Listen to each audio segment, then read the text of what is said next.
Hello guys, আসসালামু আলাইকুম। It's me রূপ and it's my another video. So আজকে আমরা চলে আসছি পালকির চর, আনোয়ারা পালকির চর। আর এটা হলো ভিউটা অনেক সুন্দর। এখন বিকালের ভিউটা আরো বেশি সুন্দর লাগতেছে। একটা কিউটি পাইও আছে। তোমার নাম কি? তোমার নাম কি? তোমার নাম বলো। নাম কি তোমার? ভয় পাও? ভয় পাও? আচ্ছা, যাই হোক, আমার সাথে কথা বলবে না। তো আসো, এখন আমরা যাবো। আসো আসো। স্মৃতি যেমন খুব সুন্দর হয়, ঠিক তেমনই ভয়ঙ্করও বটে। এখন হয়তো অনেকেই ভাবতেছেন যে আমি এই কথা কেন বললাম, তো চলেন আপনাদের সাথে শেয়ার করি। এই যে ভিডিওটা দেখতে পারতেছেন, এটা আজ থেকে 2 বছর আগের ভিডিও, মানে 2023 সালের ভিডিও। আমরা সব ফ্রেন্ডস আর বড় আপুরা মিলে ঘুরতে গিয়েছিলাম মিনি কক্সবাজারে। যখন পুরনো দিনগুলোর কথা মনে পড়ে, ঠিক তখনই ভিডিওগুলো দেখি এবং পুরনো দিনগুলোর কথা মনে করি। যদি আগের দিনে ফিরে যাওয়া যেত, তাহলে অবশ্যই সবার আগে মানুষ ছোটবেলাতে ফিরে যেত।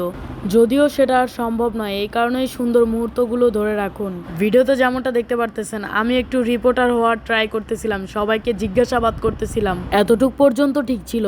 তবে সবাই যখন জোর করতেছিলাম বড় আপুকে একটা ডেয়ার নেওয়ার জন্য, ঠিক তখনই সে না বলতেছিল এবং দৌড়ে পালাচ্ছিল। যেদিন গিয়েছিলাম সেদিন ওই বিচটা অনেক শুনশান ছিল।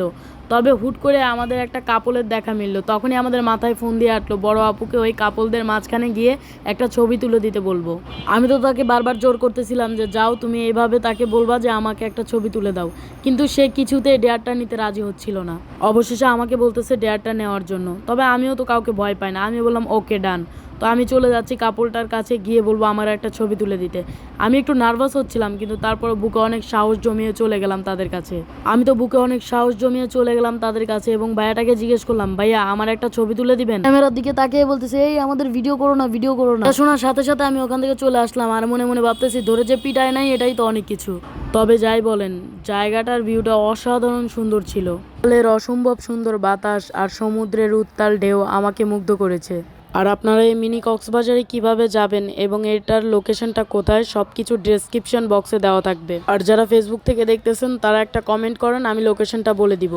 আপনারা যারা ভ্রমণ পিয়াসু আছেন তারা আমার ভিডিওতে চোখ রাখবেন, নিত্য নতুন অনেক ভালো ভালো ভিডিও নিয়ে আসবো ইনশাল্লাহ। আর একটা কথা, আমি নতুন ক্রিয়েটর, তাই আমার ভুল ত্রুটি হতেই পারে, আপনারা ক্ষমা দৃষ্টিতে দেখবেন। আর আমার ভিডিওতে লাইক কমেন্ট শেয়ার করবেন। আল্লাহ হাফেজ।